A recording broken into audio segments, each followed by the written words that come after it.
आंबे, करवंद आपण नेहमीच पाण्यामध्ये घालून वर्षभर टिकवतो, परंतु त्याबरोबर काही भाज्यासुद्धा आपण घालू शकतो।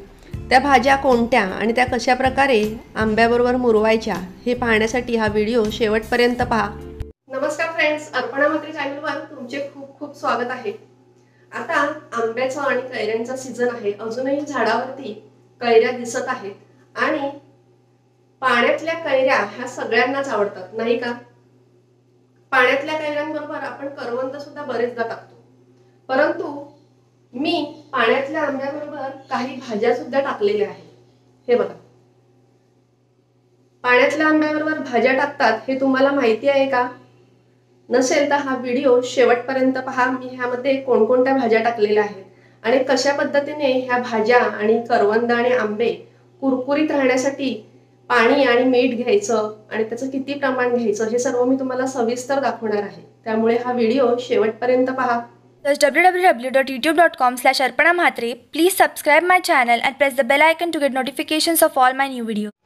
हे पहा, भाज्या आपल्याला वर्षभर मिळतात, परंतु कैऱ्या किंवा आंबे त्याचप्रमाणे करवंद ही सीजनल फळं आहेत आणि ही वर्षातून एकदाच येतात।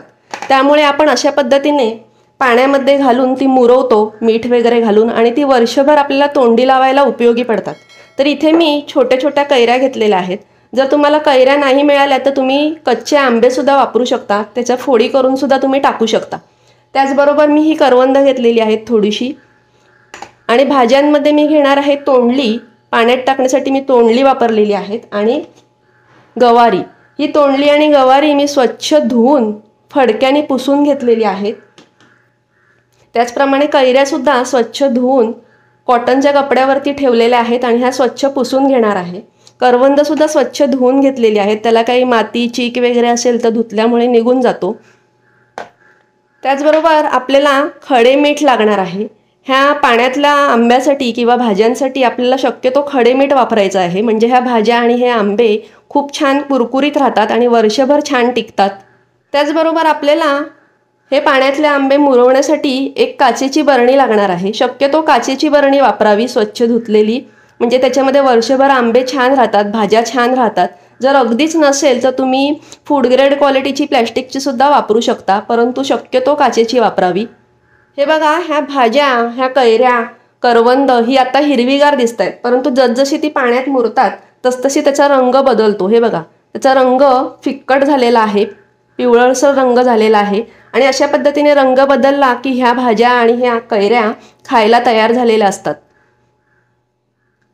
तुम्ही विचार करत असाल की पाण्यातल्या आंब्याबरोबर करवंद ठीक आहे, परंतु तेंडली किंवा गवारी कशी लागत असतील? तर माझ्यावर विश्वास ठेवा आणि एकदा नक्की ट्राय करा।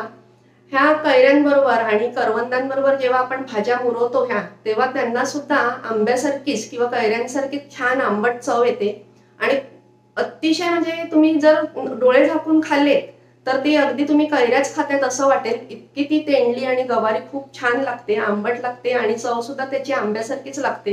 तर नक्की हे ट्राय करा आणि ट्राय केल्यानंतर तुम्हाला ते कसे वाटलं खाल्ल्यानंतर हे सुद्धा मला कमेंट्स करून कळवा। हे बघा, मी तुम्हाला दाखवलेलंच आहे। मी 15 दिवसापूर्वी हे पाण्यामध्ये भाज्या म्हणजे गवार, तेंडली, करवंद आणि कैऱ्या टाकलेल्या आहेत आणि तुम्हाला मी 15 दिवसानंतर त्याचा रिझल्ट दाखवते। अजूनही त्या कुरकुरीत आहेत आणि अशाच त्या वर्षभर सुद्धा राहतात। तुम्हाला मी खाऊन दाखवते। ही गवार आहे आणि ह्या तेंडलाचा एक पीस आहे। कदाचित तुम्हाला आवाज येत असेल, बघा, तेंडला खाऊन दाखवते। अतिशय कुरकुरीत आहे आणि छान त्याला आंब्यासारखी चव आलेली आहे। हे बघा, तुम्हाला सांगितल्याप्रमाणे मी सगळं स्वच्छ धुवून पुसून घेतलेलं आहे। करवंदाची देठं आणि त्याला काही लागलेलं असेल चीक वगैरे तर स्वच्छ पुसून घेतलेलं आहे। त्याचप्रमाणे गवारी मी छान कवळी कवळी हिरवीगार निवडून घेतलेली आहे, छोटी छोटी। शक्यतो गवारी कवळी आणि छोटी घ्यावी, म्हणजे ती छान लागते। मोठी गवारी असेल, कवळी असून सुद्धा, तर तिचे 2 तुकडे केले तरी चालतील, पण शक्यतो अख्खी राहील अशी छोटी गवारी घ्यावी। त्याचप्रमाणे मी तेंडलाचे पुढचा आणि मागचा भाग काढून अशा पद्धतीने 2 तुकडे करून घेतलेले आहेत। तुकडे करून टाकायचे आहेत, म्हणजे ते छान मुरतात। त्याचबरोबर मी कैऱ्या काही अख्ख्या घेतलेल्या आहेत छोट्या, आणि काही मी अशा पद्धतीने काप केलेले आहेत। थोडे तरी असे काप करून टाकावे, म्हणजे काय होतं की भाज्यांना छान आंबट चव येते ह्या कैरीमुळे। हे बघा, मी साधारण 1 लिटरची ही काचेची बरणी घेतलेली आहे आणि स्वच्छ धुवून मी त्याच्यामध्ये आपलं पिण्याचं स्वच्छ पाणी भरलेलं आहे आणि पाऊण बरणी एवढंच मी पाणी भरलेलं आहे. पाणी पूर्ण भरायचं नाहीये, कारण आपण कैऱ्या आणि भाज्या टाकल्यानंतर ते पाणी वरती येणार आहे, त्यामुळे पाऊण बरणीच एवढं पाणी मी भरलेलं आहे. आता ह्या पाण्यामध्ये सगळ्यात पहिले आपल्याला मीठ घालायचं आहे. मी पाऊण लिटर साधारण पाणी घेतलेलं आहे, कारण ही 1 लिटरची बरणी आहे. तर त्याच्यामध्ये मी 1 मूठ किंवा 1 छोटी वाटी एवढं खडे मीठ घेतलेलं आहे. शक्यतो खडे मीठ वापरायचं आहे, कारण खडे मिठामुळे खूप छान भाज्या कुरकुरीत राहतात, कैऱ्या खूप छान कुरकुरीत राहतात, जरा सुद्धा मऊ पडत नाहीत. जर तुम्हाला अजिबातच नाही मिळालं तर तुम्ही साधं आपलं आपण जे रोजचं जेवणात बारीक मीठ वापरतो ते सुद्धा वापरू शकता, परंतु शक्यतो खडे मीठ वापरा. आता या पाण्यामध्ये मी हे मीठ घालते. थोडंसं आपण मिक्स करून घेऊया.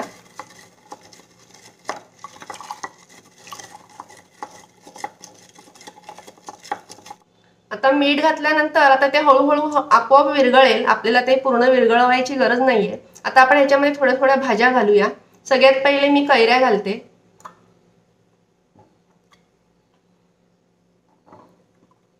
त्यानंतर कैऱ्यांचे तुकडे घालते.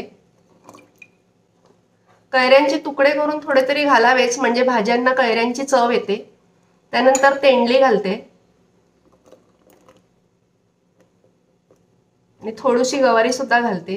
तुमच्या आवडीनुसार तुम्ही हे प्रमाण घालू शकता, तुम्ही किती तुमच्याकडे भाज्या खाल्ल्या जातील त्याप्रमाणे. आणि थोडीशी करवंद घालते. हे बघा, आता बरणी पूर्ण भरलेली आहे, त्यामुळे मी एवढेच भाज्या आणि कैऱ्या घालणार आहे. उरलेलं आहे ते मी दुसऱ्या बरणीत घालणार आहे. काही जण अगदी 4-4, 5-5 बरण्या सुद्धा भरून ठेवतात, त्यामुळे जर तुमच्याकडे एक्स्ट्राचं कैऱ्या आणि करवंद असतील, भाज्या असतील, तर तुम्ही एकापेक्षा जास्त बरण्या सुद्धा भरू शकता. हे बघा, बरणीमध्ये पाण्यामध्ये करवंद, कैऱ्या आणि भाज्या टाकताना खूप पूर्ण बरणी गच्च भरेल अशा पद्धतीने भरायची नाहीये. त्याला वरून खालून थोडीशी मोकळी जागा राहील अशा पद्धतीने मी भरलेला आहे. गळ्यापर्यंतच भरलेला आहे, कारण भाज्यांची बरेच वेळा गॅस तयार होत असतो, त्यामुळे थोडीशी मोकळी जागा बरणीमध्ये असायला हवी. त्यामुळे मी अशा पद्धतीने गळ्यापर्यंतच ह्या भाज्या आणि कैऱ्या भरलेल्या आहेत. आता ही बरणी मी घट्ट बंद करून ठेवणार आहे. अगदी एअरटाईट असलेली चांगल्या क्वालिटीची बरणी घ्यावी, म्हणजे छान भाज्या मुरतात आणि हवा लागत नाही, त्यामुळे छान राहतात, वर्षभर टिकतात. तर फ्रेंड्स, अशा पद्धतीने आपण कैऱ्या, करवंद आणि ह्या 2 प्रकारच्या भाज्या ह्याच्यामध्ये घातलेल्या आहेत. तुम्ही जर कधी हे ट्राय केलं नसेल तर नक्की ट्राय करा, खूप छान लागतात. 15 दिवसामध्ये किंवा 8 दिवसामध्ये ह्याचा रंग बदलल्यानंतर तुम्ही ह्या खायला सुरुवात करू शकता. तसेच ह्या वर्षभर सुद्धा छान राहतात. एअरटाईट बरणीमध्ये चांगल्या भरून ठेवा. जर खूप घट्ट बरणीचं झाकण नसेल तर वरून कपडा बांधा, म्हणजे ते छान राहतील. त्याचप्रमाणे तुम्ही मिठाचं प्रमाण सुद्धा थोडंसं वाढवू शकता. मी एवढ्या बरणीसाठी एवढं मूठभर मीठ घेतलेलं आहे, 1 वाटी एवढं. तुम्हाला हवं तर तुम्ही थोडंसं एक्स्ट्रा टाकू शकता, काहीच हरकत नाही, परंतु जास्त खारट झाल्यावर सुद्धा चांगलं लागत नाही, त्यामुळे एवढं प्रमाण ठीक आहे. ह्याच्याने भाज्या खूप छान कुरकुरीत राहतात. तर तुम्ही हे नक्की ट्राय करा. आणि आजचा हा व्हिडिओ तुम्हाला कसा वाटला हे मला नक्की कमेंट्स करून कळवा. तसेच अर्पणा म्हात्रे चॅनल तुम्ही पाहताय, परंतु अजून सबस्क्राईब केलं नसेल तर सबस्क्राईब करा आणि बेल आयकॉन नक्की प्रेस करा, म्हणजे असेच जेव्हा मी व्हिडिओ अपलोड करेल तेव्हा त्याचे नोटिफिकेशन तुम्हाला लगेच मिळेल. स्वस्त राहा, सुरक्षित राहा आणि खात राहा. बाय फ्रेंड्स, नमस्कार.